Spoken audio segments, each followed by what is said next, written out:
Guys, we've got some exciting news for you today. We're going to be sharing with you our new kayak, which is the 2023 Jackson Knarr. This is going to be our initial review of the kayak as we do our maiden voyage, and we're going to take you along with us. So let's get to the video.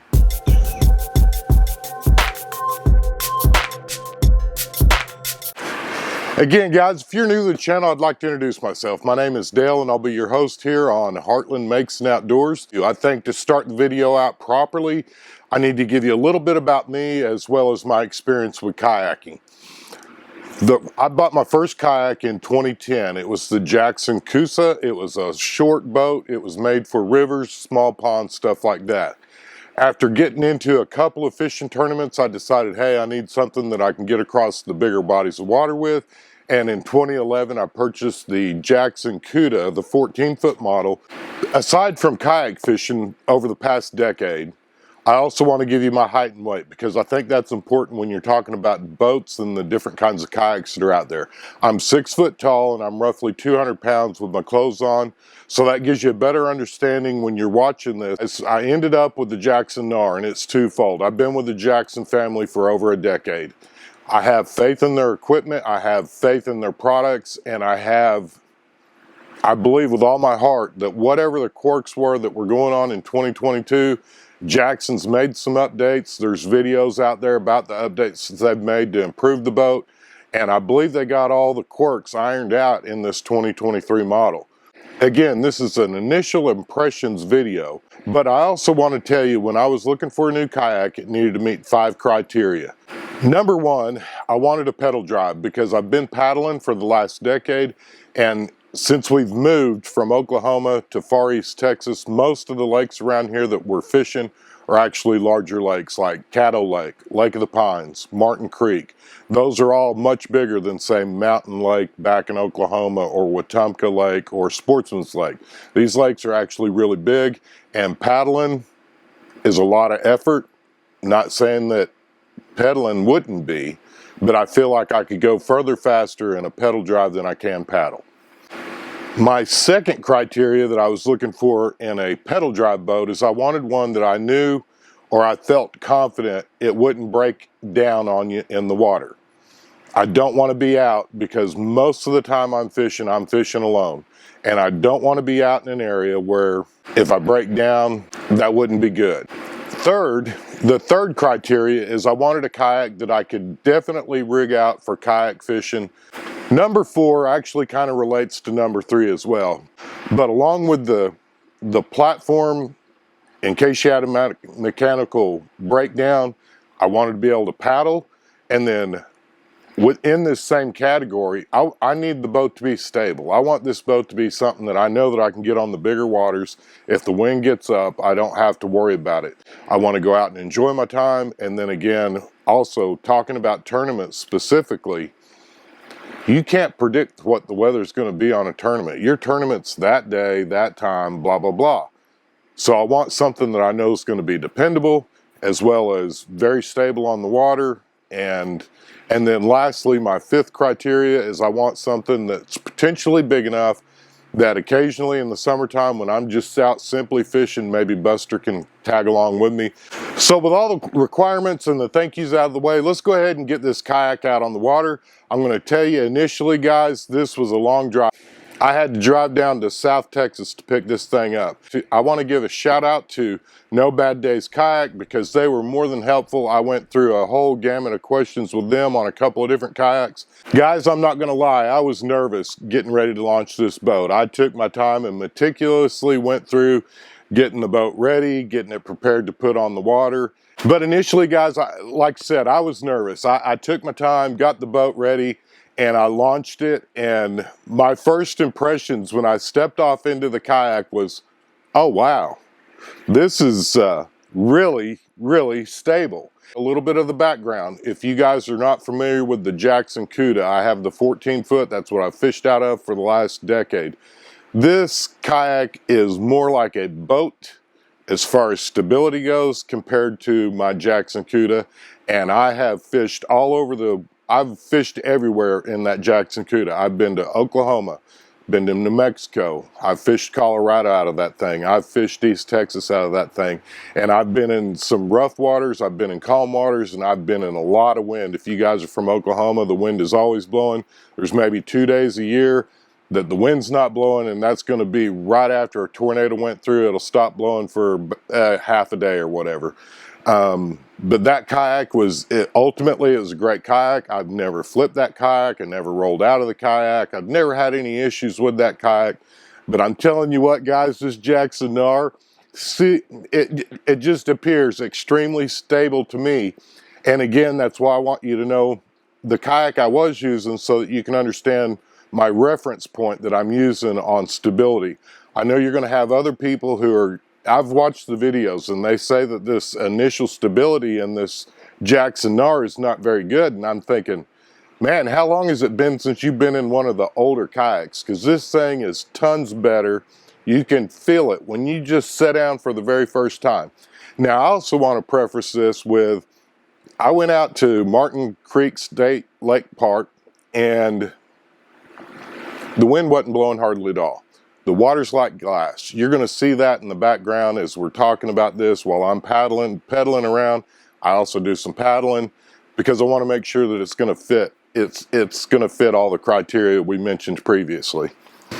So again, guys, I can't express enough how stable the boat feels to me. Now, granted, there's going to be people that are going to be reviewing this boat that are coming from different boats, and it may not be the same. Again, this is my opinion, and my opinion may not be right, but I'm just telling you, coming from the Jackson Cuda going to this Jackson Knarr, this thing feels like a beast on the water. Now, one of the next things that you hear a lot of people complaining about is the trackability of this kayak. What I'm going to tell you is this kayak has a huge rudder on the back.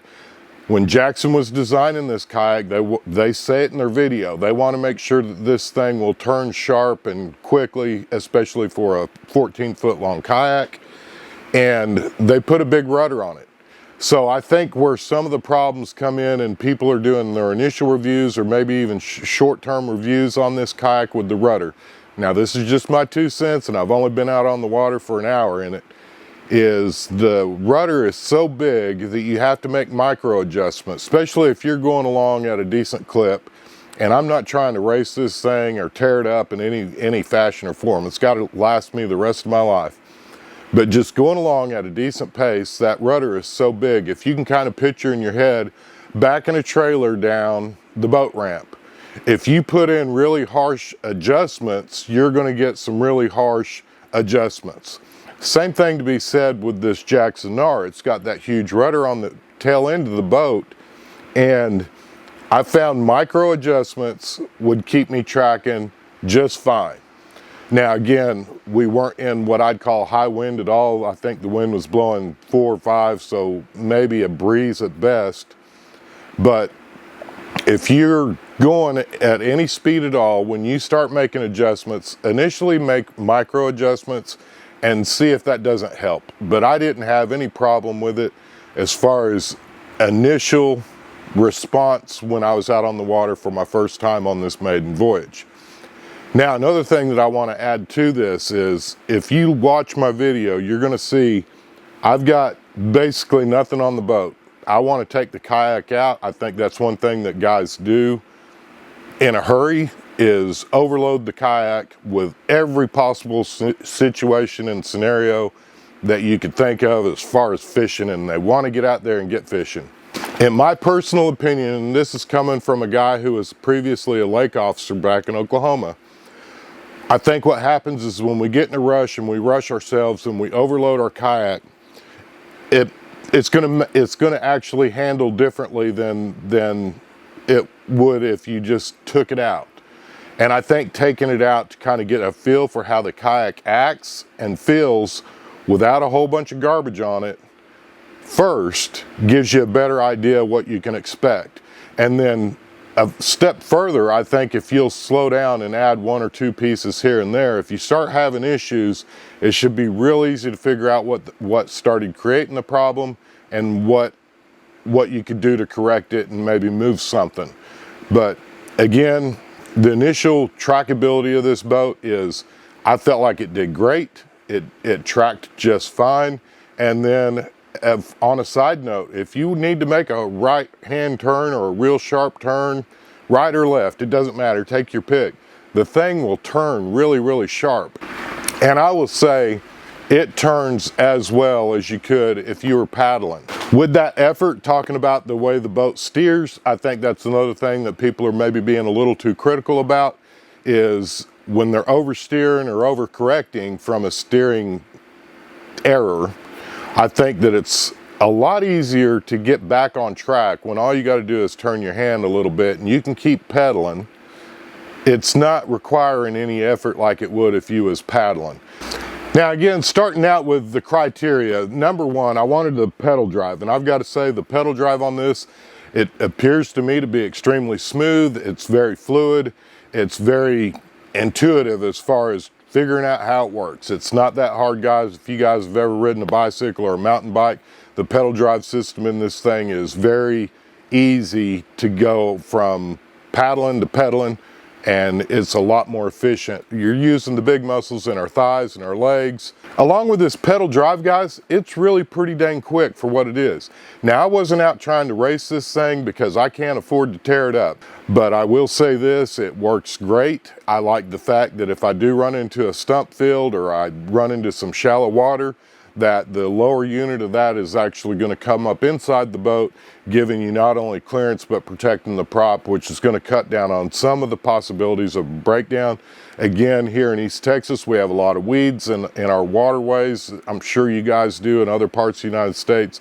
And the way that prop comes up into the, basically the bottom floor of your kayak, you can clean out the weeds if need be as well. And that I believe is another perk and reason why I picked this kayak over some of the others.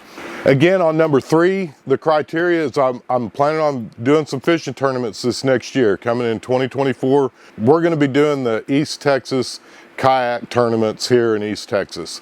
And I believe they normally have 5 or 6 kayak tournaments. We plan on hitting all of them, Lord willing, and that'll be something that I want. That is also part of the criteria that I wanted in this kayak. This thing comes with an abundance of features, all the way from the transducer cover to how you can mount it up into the boat. I rigged up a deal on my old Cuda, and it's really, really nice. Guys, there's so many things that you can do on this kayak to get it ready for fishing tournaments that it's almost overwhelming, because years past you had to kind of spend quite a bit of time thinking about, hey, where do I want to mount this? Because you're drilling holes into the kayak. This thing has so many options that are drill free right out of the bat that you can sit there and look at this thing and ponder for quite some time how you want to set it up to fit your needs specifically, because it is so tournament ready and so fishable ready. I know that we mentioned the stability initially at the start of this video because I was so impressed with the stability of it. I did not stand up in the boat. That is something that I think is definitely doable, and that's one thing that you don't hear too many people talking about. When I got ready to land the boat at the end of I went out for about 2 hours, and when I was ready to go back in and come back home, I stood up there, right there by the boat ramp, and when I did, my heels were on top of the cover, which goes over the drive unit. And I heard something crack or pop. I guess that's something that you don't hear too many people talking about, and you might want to think about that before you stand up, but you need to have a little bit wider stance. Just like with me sitting in this bar stool right now, my heels are basically together. And I find myself sitting similarly to that, but if you'll take your feet from the pedals down onto the cushions, you shouldn't run into that problem. Again, that's just a learning curve on my part, and something to think about and something to consider whenever you get ready to stand up in your new Jackson Knarr. I don't want you to crack that plate. I don't know that it broke. I just heard something pop and crack or whatever.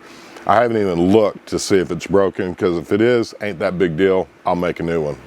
And then lastly, in the criteria, if you guys have been watching along, you know that I want to take my pup with me sometimes, and I think this kayak will actually do it. Now, whether or not Buster will get in the kayak is beyond me, and if you guys are interested in finding out how well it does with Buster in the back, be sure to click the subscribe button down below. I'm going to name this kayak, and I think it's going to be a fun challenge, and maybe get everybody involved who watches this video.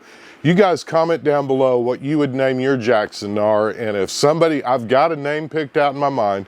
If somebody comes up with a better name than what I picked, I'll definitely think about that and consider it.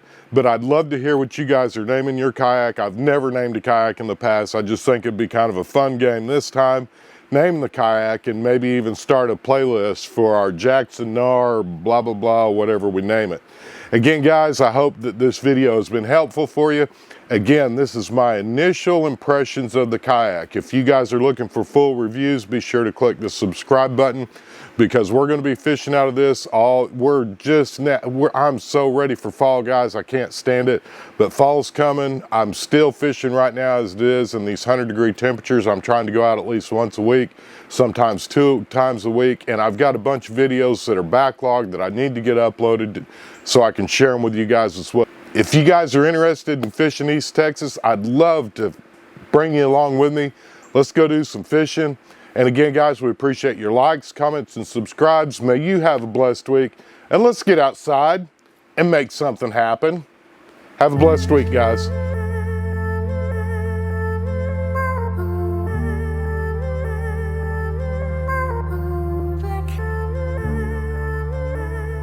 Guys, while we're here, I got to tell you again, there is so many great people out here in our world.